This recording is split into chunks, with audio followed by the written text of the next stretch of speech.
Invito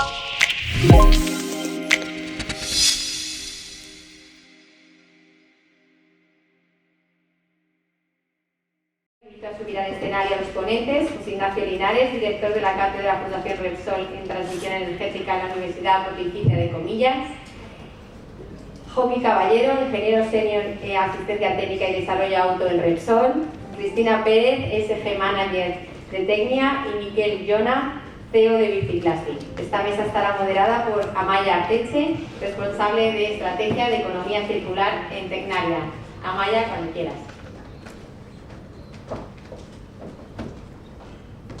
Hola. Bueno, pues muchas gracias a todos los participantes, a todos los asistentes por esta bonita mañana, que tenemos mucho reto por delante. Bueno, pues vamos a intentar ahora, después de las ponencias de nuestros compañeros que nos han hecho una panorámica de los retos del sector en cuanto a descarbonización y economía circular, vamos a compartir un ratito, tenemos una hora, pero un poquito menos, me dice Cecilia, para ver cómo podemos abordar, cómo está abordando el sector con diferentes visiones de diferentes empresas. Tenemos desde la visión académica, de la cátedra de la Universidad de Comillas, con empresas relevantes pues, desde la petroquímica, desde los componentistas de automoción y de reciclado de plástico. Mi idea era hacer un pequeño debate, pero como andamos un poco de justo de tiempo, para no perder tiempo en la transición entre preguntas, voy a haceros una pregunta un poquito general y os doy paso luego para que habléis un poco de vuestras iniciativas. Y así pues lo hacemos más rápido. En principio, bueno, pues hemos estado viendo los grandes retos que tenemos en descarbonizar, en el aprovechamiento de los recursos materiales, que somos dependientes en Europa, tenemos todos en la mente los problemas de garantía de suministro, de materias primas que tenemos en el continente, y hemos visto algunas herramientas, algunos principios que nos van a llevar en los próximos años. Hemos hablado del ecodiseño, de la taxonomía, de las finanzas sostenibles, son herramientas que nos van a llevar a impulsar. Queríamos ver con vosotros incluso el pasaporte digital de producto, esta charla tan interesante que nos va a permitir unir todo el ecosistema con las garantías de origen, con la trazabilidad, con toda la secuencia de compartición de datos. ¿Cómo abordáis este reto de la gestión de la descarbonización y la transición hacia la economía circular, tanto desde el punto de vista sectorial, desde una perspectiva académica, que conocéis el sector, como en vuestra organización? Y luego si nos podéis compartir pues, alguna de las iniciativas que estáis llevando a cabo en vuestras compañías, en vuestras entidades, cuáles son los principales retos y barreras con los que os habéis visto para enfrentaros en ellos, y siguientes pasos en la medida de lo posible. Si puedes comenzar.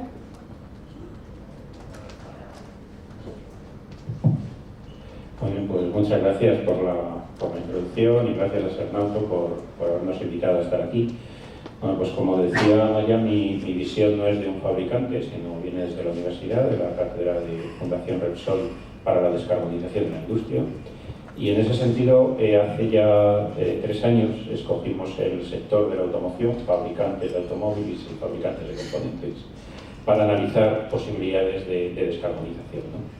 Entonces ahí me ha gustado mucho ver la primera sesión de paneles informativos, de charlas informativas, porque nos han aparecido varias de las que detectamos en su momento, ¿no?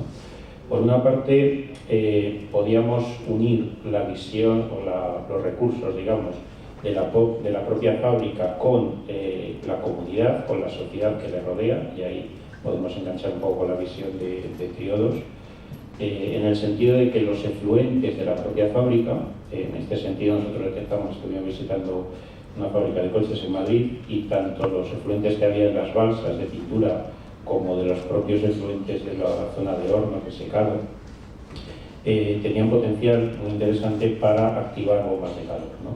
Ahí engancharíamos un poco con una de las soluciones que proponía Asier en su presentación, y podíamos quedarnos en esa transparencia donde esos efluentes se utilizaban en la propia fábrica o incluso de otras industrias cercanas, o también ir en el otro sentido, es decir, cuando los efluentes son de baja temperatura, pueden servir para activar bombas de calor que cedan calor útil a una futura red de distrito, ¿no? Dentro del escenario de la red de distrito de quinta generación, que son las que integran renovables y transmisión en baja temperatura, ¿no?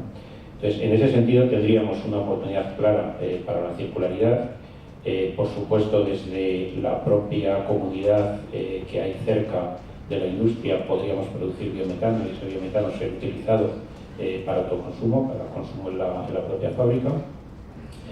Y luego ya más en circularidad, en el estricto sentido de la palabra, bueno, pues tuvimos la oportunidad de ver cómo varios fabricantes de componentes, en este caso, utilizaban circularidad dentro de ellos mismos, no ya con la comunidad, sino dentro de ellos, con recortes de los procesos, utilizándolos como materia prima para producir otros materiales, ¿no? O incluso cómo iban integrando, esto ya no sería circularidad, pero sí bio, cómo iban integrando fibras naturales pues, para determinados productos, ¿no?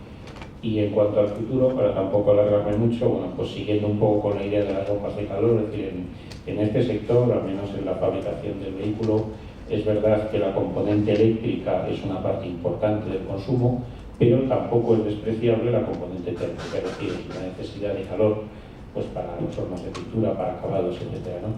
Introducir energías renovables para descarbonizar esa parte de calor es, cuando lo estudiamos nosotros, sea relativamente complejo, porque los paneles solares térmicos, tanto de media temperatura como de baja, pues no daban los retornos que hacía falta. Introducir biomasa hubiese sido otra posibilidad, pero tampoco estaba claro el acopio cercano. En el futuro, si el biometano realmente despega en España con los certificados de garantía de origen que ya están disponibles, sería una manera, la más sencilla, de hecho. Pero nosotros ahora estamos trabajando en unas bombas de calor de alta temperatura, podrían llegar hipotéticamente hasta los 500, 600 grados, que no haría falta en este sector, pero también hay soluciones intermedias, ¿no? Las bombas de calor utilizan una tecnología que no es la clásica de compresión de vapor, sino que es un ciclo Brayton inverso activado, revalorizando de alguna manera las dos energías solares, la térmica como fuente y la fotovoltaica como activación, ¿no? Sí es verdad que el sector está haciendo mucho en introducción de autoconsumo, con lo cual fotovoltaica ya lo tendríamos ahí y sería un poco dar una cabida más rentable a los paneles, ¿no? Que de manera directa ya comprobamos que es viable. Subiendo eso es todo. Perfecto, muchas gracias. ¿Verdad? Vale. Bueno, pues muchas gracias a todos por invitarme también. Yo vengo en nombre de Repsol y en este caso no trabajo directamente en la parte de sostenibilidad, pero bueno, soy un claro ejemplo de cómo aplica a sectores que no nos dedicamos directamente a eso, pero nos afecta. Estoy muy orgullosa de decir que Repsol fue la primera compañía energética que se unió, que apostó por el reto de las emisiones netas cero en 2050, y lo hizo incorporándolo en sus líneas de actuación del Plan Estratégico 2021-2025, pues apostando por una energía baja en carbono, pero no solo baja en carbono, sino que fuese accesible y asequible, y también pues invirtiendo en tecnologías para llegar a ello. Nos apoyamos en varios pilares básicos, como son la eficiencia energética en nuestras instalaciones y en el uso de nuestros productos, transformando el portafolio de productos, combustibles renovables, sintéticos o biocombustibles, y también en el uso de captura, almacenamiento y uso del carbono. Pero aterrizándolo a mi unidad de negocio, que yo pertenezco a la dirección de química y dentro de química poliolefinas, la forma que tenemos de contribuir a este reto es reciclar el 20% de nuestra capacidad de producción de poliolefinas a 2030, que sería como unas 360.000 toneladas al año, que ahí es nada. Y bueno, pues para ello utilizamos diferentes tecnologías. Nuestro proyecto estrella es el Reciclés. O sea, hay proyectos a nivel de la compañía en economía circular, más de 300 proyectos, que todas las unidades de negocio estamos trabajando en ello, y se aplica en todas nuestras unidades y en nuestros productos, pero como os digo, yo voy a hablar del que me aplica más directamente, que sería el Reciclés, que consiste en tener una gama de poliolefinas en las que incorporemos material reciclado. Ya puede ser reciclado mecánico, en este caso podemos utilizar un reciclado postconsumo o postindustrial, dependiendo de los requerimientos del cliente, en este caso. Su preferencia siempre el postconsumo, porque es el que más reduce la huella de carbono, pero no siempre es posible, ¿vale? Otra alternativa que tenemos, bueno, en este caso todas las opciones que tenemos son siempre 100% reciclables. Unas incorporan reciclado y otras no. Como os decía, el reciclado mecánico sí que incorpora reciclado y el porcentaje depende de las propiedades a las que queramos llegar. En este caso, con este tipo de materiales, estamos exentos del impuesto al plástico, que son como 450 euros tonelada. Otra vía que tenemos también sería el reciclado químico. En esta línea también estaríamos exentos del impuesto al plástico, pero hay cierta controversia. En España no, en España se puede utilizar y la discusión está a nivel del cálculo de créditos de este reciclado químico, pero a nivel de Europa sí que hay un poco más de discusión de si se admite, no se admite y cómo se calcula. Por ejemplo, Alemania e Inglaterra no permiten el uso de este tipo de reciclados. Y luego la última línea de productos que tenemos serían los biobasados. Estos no incorporan nada de material reciclado, pero sí que reducen muchísimo la huella de carbono porque, bueno, viene del biopropano de nuestras refinerías. Todas ellas están certificadas con el ISCC Plus y entonces, bueno, se nos transfieren los créditos y la huella de carbono es muy baja. Esta corriente es la más cara y la menos accesible. Los clientes que nos piden, y llevando esto al sector de automoción, pues su preferencia, todo les sirve, pero su preferencia, en la medida de lo posible, sería el utilizar el reciclado mecánico. Aquí lo que pasa es que las limitaciones son importantes. La industria de la automoción, que la conocéis perfectamente todos, cada uno en su ámbito, es muy exigente. Entonces, por ejemplo, en el caso del auto, pues un material para interior tiene unos requerimientos de emisiones y olor que no cualquier corriente de reciclado te va a permitir cumplirlos. Entonces, bueno, ahí es muy importante que seamos muy conscientes de la corriente que vamos a seleccionar, qué propiedades tiene, la homogeneidad de esa corriente, que no siempre es fácil conseguir una homogeneidad. En este sentido, me gustaría hacer un llamamiento. Tenemos una participación en una empresa de revalorización de residuos, que es Acteco, que está situada en Alicante, y que de esta manera nos aseguramos también tener esas corrientes que necesitamos. Y bueno, en principio, limitaciones, pues todo lo que estamos comentando, la dificultad, el entender también. En nuestro caso nos pasa mucho que cuando nos piden la incorporación de este material reciclado, esperan que sea más barato el producto y no es así. O sea, para nosotros el proceso es más caro incluso, porque tenemos que tratar ese reciclado, seleccionar, bueno, supone una serie de complicaciones que al final afecta. Igual no lo repercutes en el precio, pero a ti te afecta. Y bueno, pues seguir creciendo en todo esto, o sea, conocer la legislación, además de importación, exportación. Estamos montando una planta en Marruecos que arranca ahora en este verano y pues de principios empezamos con materiales vírgenes, pero la idea es también llevar allí materiales reciclados. Pues necesitamos conocer cómo está toda la legislación de importación, exportación, etc. Entonces, bueno, así a grandes rasgos. Perfecto, muchas gracias, Joaquín. Y podemos ahora pasar a Cristina. Gracias. Bueno, lo primero, dar las gracias a Cernauto, a la Fundación Repsol y a Tecnalia por invitarnos y al resto de ponentes porque han sido unas ponencias interesantísimas. Bueno, en Tecnia somos fabricantes de componentes de la automoción, nos gusta llamarlo también de la movilidad, ¿no? Por abrir a todas las opciones de movilidad que existen. Para mí una de las cosas más importantes a la hora de tratar la descarbonización en la compañía es que la descarbonización sea un elemento inherente a la estrategia, que sea negocio, como comentaba antes Asier, ¿no? Esto no se puede tratar de una manera independiente como un plan accesorio o complementario o como el área de sostenibilidad por un lado, como comentaba ahora Joaquín, ¿no? Pues es que es interesantísimo que haya diferentes áreas en la mesa o diferentes divisiones de las compañías, porque ese es el reflejo de que la sostenibilidad, los criterios ESG están penetrando realmente en todas las áreas, ¿no? En el negocio de la compañía. Entonces, bueno, eso por un lado. Y por otro, que la estrategia de descarbonización se trate también desde un punto de vista holístico. Desde que en Tecnia, por ejemplo, lo trabajamos así, ¿no? Desde que la materia prima llega a nuestras instalaciones, antes de que llegue ya estamos trabajando con los proveedores para asesorarles, acompañarles desde la colaboración, para que vayan integrando estos criterios, nuestros objetivos de extender el compromiso de reducir la huella.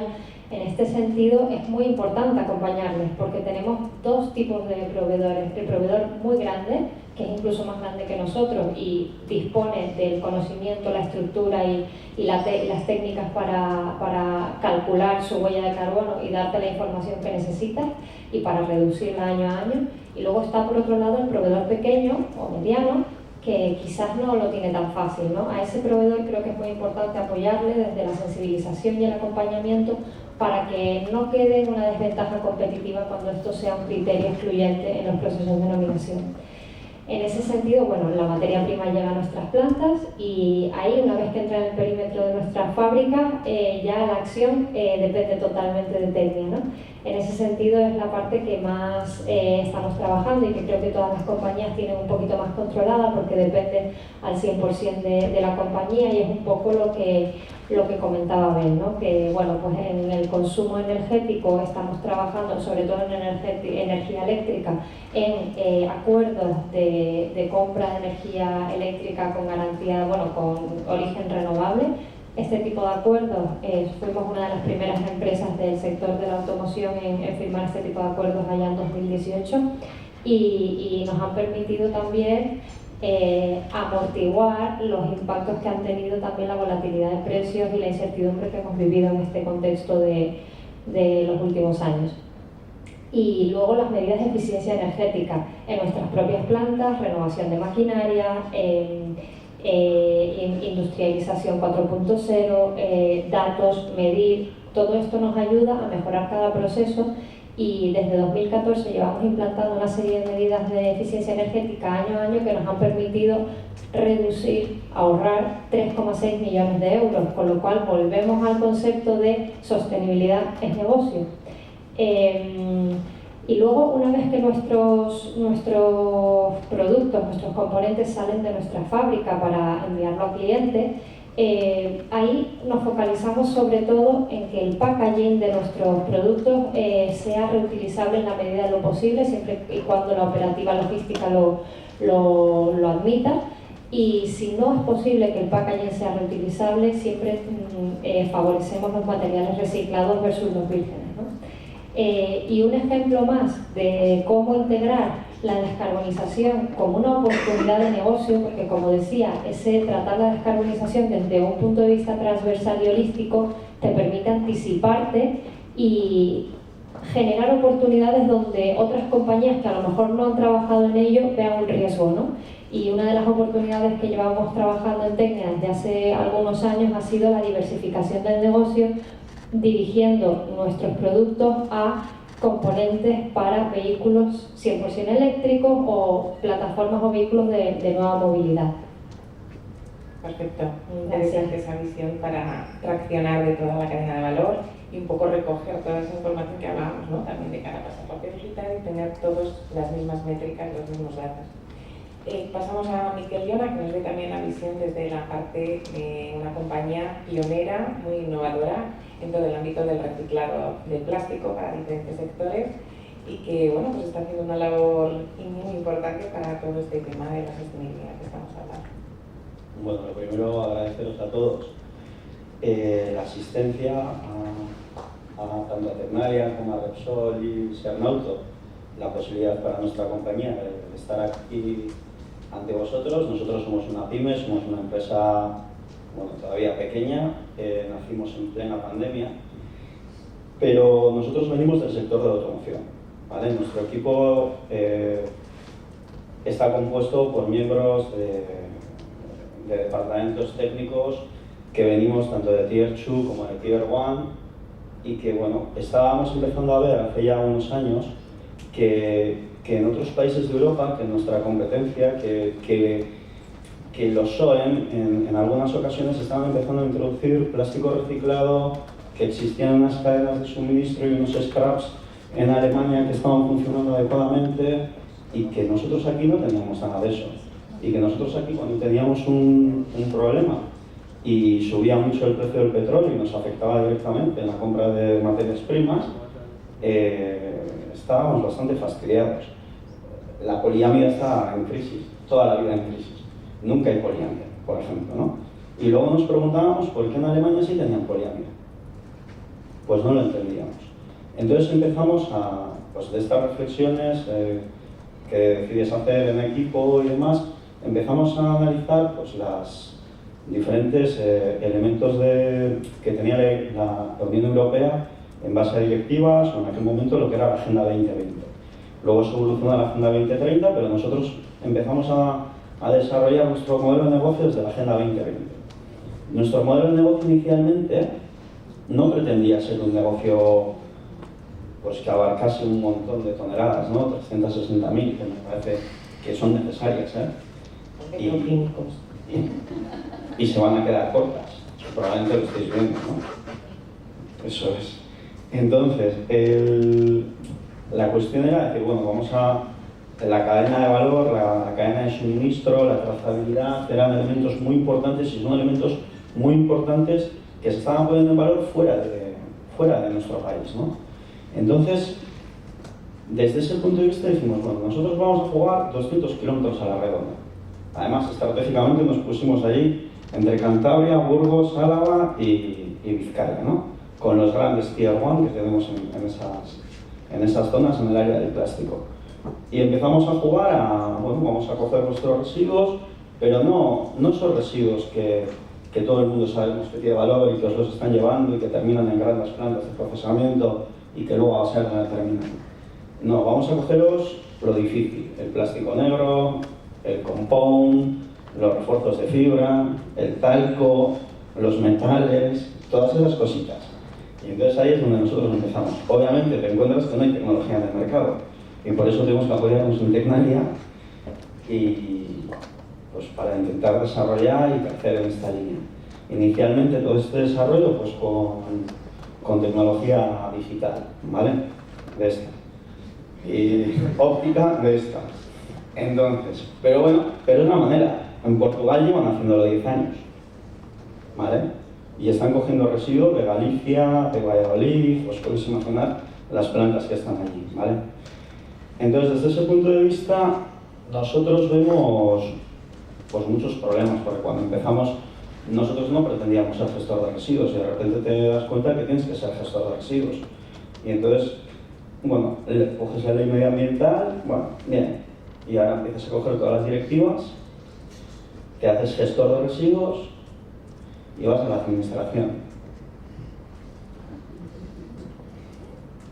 Y poco a poco, ¿vale? Y poco a poco. Pero claro, el Tier 1 y el OEM ya te empiezan a apretar. Es que yo necesito tratamientos de valorización R3. Claro, ¿y qué es reciclaje? Y vas a la administración y le dices, oye, que estoy reciclando. ¿Pero cómo vas a estar reciclando? ¿Hay mercado para esto? Lo primero que te preguntan, ¿a quién se lo estás vendiendo? ¿Cómo lo estás haciendo? Pero eso no es reciclar. Y claro, ¿por qué dicen que no es reciclar? Porque en Alemania y por ahí han decidido que el reciclaje está vinculado a la transformación, a una serie de historias, ¿vale? Bueno, pues todos estos problemas existen. Existe un problema que para nosotros es estratégico. Se nos están escapando residuos. Muchísimos. Muchísimos. Hay un mensaje que sí que quiero mandaros a todo el sector de automoción. Id a vuestras plantas y preguntad al medio ambiente qué pasa con vuestros residuos. Pero que os cuenten la verdad. No lo que estamos declarando en el IKS, bueno, IKS es en el ESIR, ¿vale? No lo que estamos declarando ahí. Hay muchos residuos que no os los está gestionando nadie porque los gestores no estamos autorizados o no nos es rentable gestionar el residuo. Y ese residuo simplemente desaparece, con magia. Ahora con los vertederos terrosos me aparecen un montón de residuos por ahí. Pero esos residuos, vuestros residuos, son vuestra primera fuente de materia prima. Venimos de automoción, os voy a decir una frase que es automoción. Estabilidad, calidad y precio. La única manera de asegurar el precio es asegurando vuestros residuos. Asegurando que vuestro gestor de residuos es capaz de devolveros el material. O que entre varios gestores de residuos son capaces de entregaros materias primas. Igual no todas, pero parte de ellas. Y ahí entra Repsol.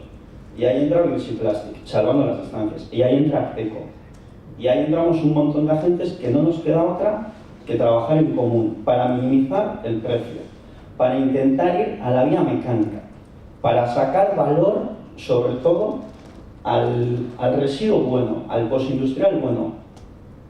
Nosotros ya estamos devolviendo en Euskadi, estamos, bueno, principalmente en Guipúzcoa, me fastidia, yo soy de Euskadi y soy de la Atleti.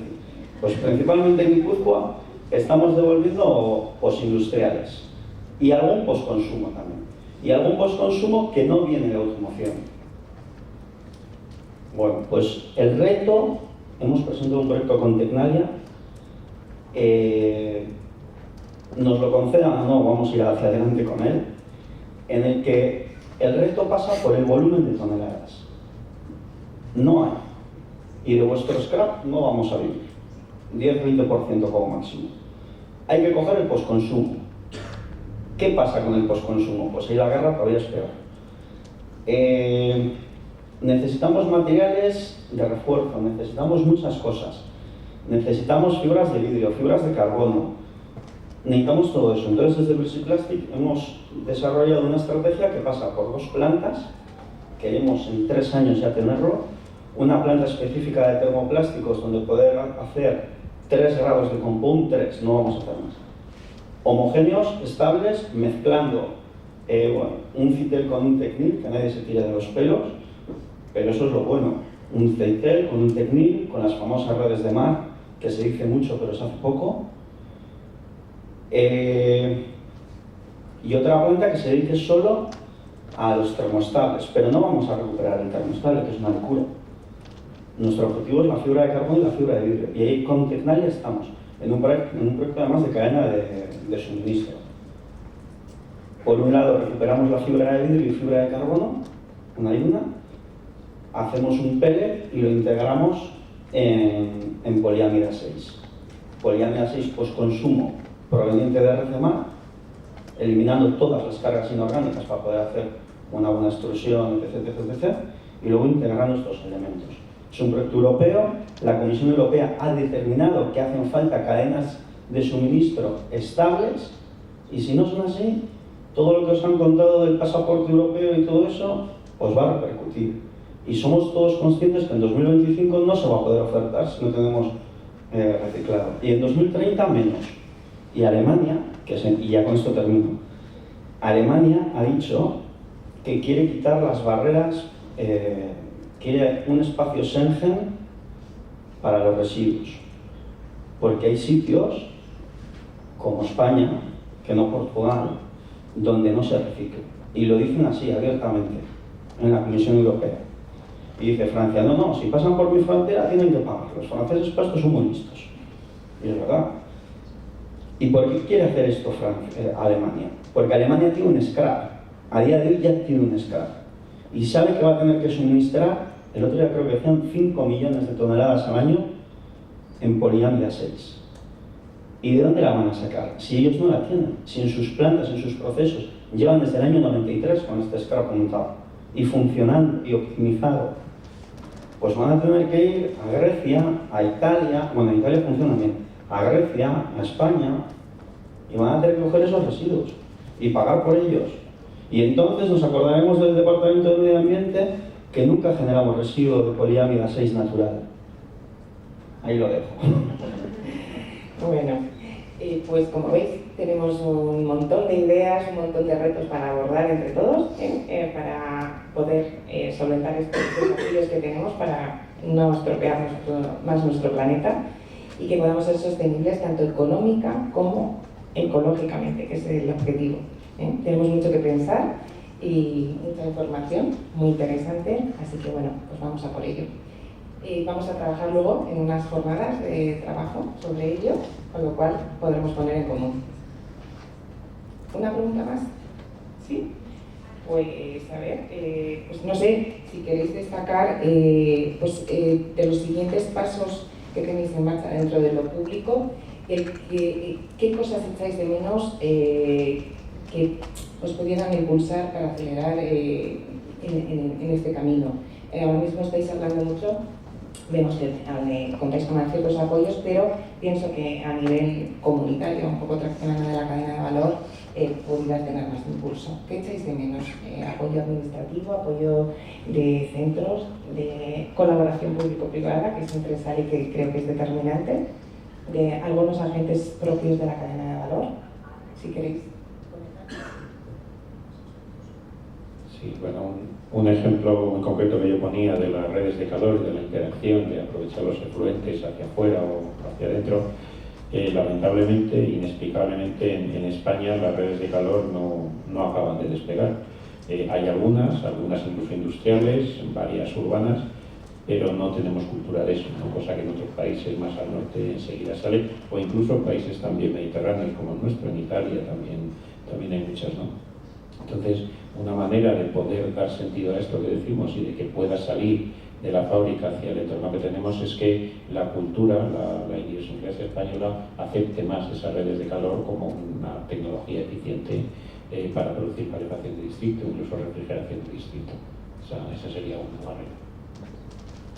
Vale, yo uniendo con lo que decía Miquel, creo que es muy importante el apoyo también por parte de nuestro gobierno en todo este tema de la protección de España y el control en todo el tema de nuestra gestión de residuos y nuestras corrientes de reciclado para hacernos valer y poder utilizar todo eso que hay por ahí, que no vengan ahora los alemanes o los que empezaron antes que nosotros y vengan a quitarnos un poco lo que es nuestro. Entonces ese apoyo y ese conocimiento profundo de cómo está toda la legislación a nivel nacional e internacional. Bueno, hablamos de neutralidad carbono en 2050, hablamos de muchos retos complejos que creo que solo podemos abordar en colaboración, tanto privada como público-privada.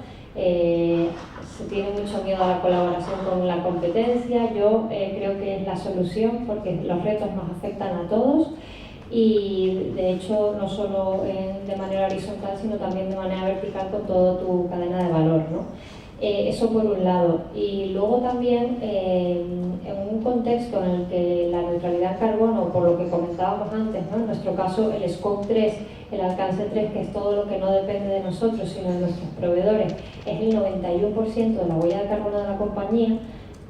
Vamos a necesitar compensar de alguna manera. No es la solución, pero para llegar a esa neutralidad va a hacer falta una compensación. Y en ese sentido echo de menos unos criterios, unas normativas, un mercado regulado de créditos de carbono, algo estándar para toda Europa al menos o para todo el mundo y que tengan la credibilidad y podamos confiar en ese mercado para hacer efectivo este reto, ¿no?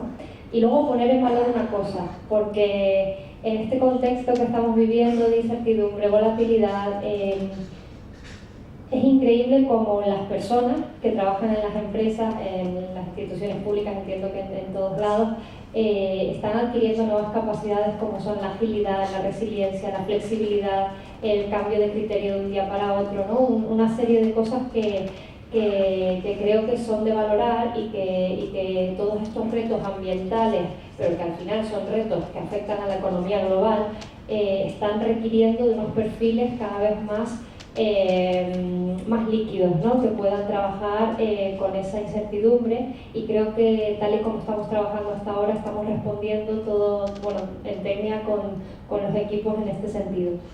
O sea que no todo es echar de menos, también hay cosas que poner en valor. Efectivamente, estamos no tan mal como podríamos estar si esto no funcionara, efectivamente. Bueno, voy a ser muy rápido. Necesitamos...